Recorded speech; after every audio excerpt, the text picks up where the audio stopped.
Let's speak now to Dr. Ivonne Tellez, international law expert. Hi, Ivonne. Thank you so much for your time hearing from the South.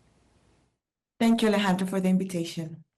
Ivonne, earlier today, leftist candidate Luisa González made a call to defend democracy amid the country's application of a new state of emergency, imposing that no mobilizations will be allowed and also is limiting the presence of international observers in the country.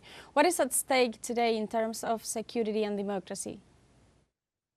I think we are facing big challenges regarding democracy because as Dr. Jorge Gestoso announced, this state of exception and this kind of environment that has been surrounding these polls has been marked but by some big question marks regarding how the Electoral Council is working, how the government is council, and how the running candidate and president is working and in a way arranging all the forces, all the institutional forces around a poll that might or has a big popularity towards Luisa González.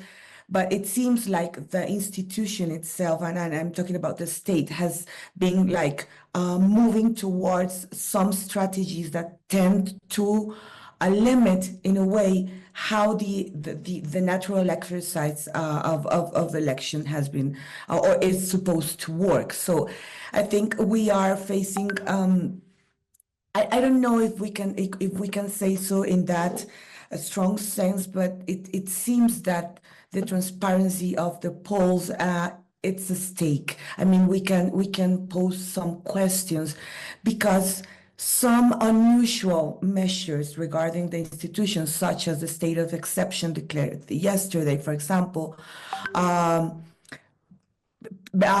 I mean, they pose like big challenges regarding how people are going to vote. The fact that, for example, we cannot take our phones with us and the pictures of the vote and some natural things that can happen with election mark some kind of tendency towards like trying to make a I don't know, like to restrain some usual and natural liberties regarding this kind of exercise, democratic exercise. But and also what we're facing also is well, I don't know, a big chance of a big change regarding the way or the path that the country is going to follow. And I think that is what poses a big, in a way, scares a little bit the system in charge and the current government regarding the big changes that can and could happen within this day. Regarding these big changes you mentioned, if elected, Luisa González would become the first woman to become president of Ecuador's history. What would this mean for the country's progressive, social, and also leftist forces? Well, definitely that will be something that we have to highlight, because not only she will be the first woman in power, but also it means that we will go back from this I don't know, this final years that we have been following. I'm talking about Ecuador. We have been following the right path, the right wing kind of government. We have been facing big restrictions and big in a way, going back towards those social advancements that we had in the previous Rafael Correa's government. So I think that might mean that we go back to another view of state, hopefully a renewed social view of the state.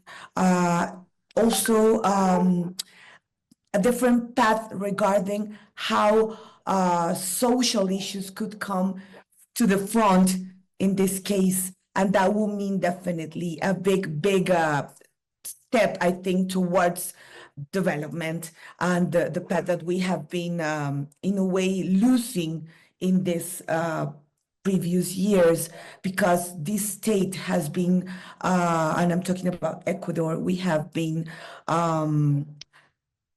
not following what is stated in the Constitution, and that means that everything that has to do with the social, the economic sphere of the state has been abandoned, and that will be one of the structural reasons why we are facing so much problems and structural problems, even regarding, for example, security.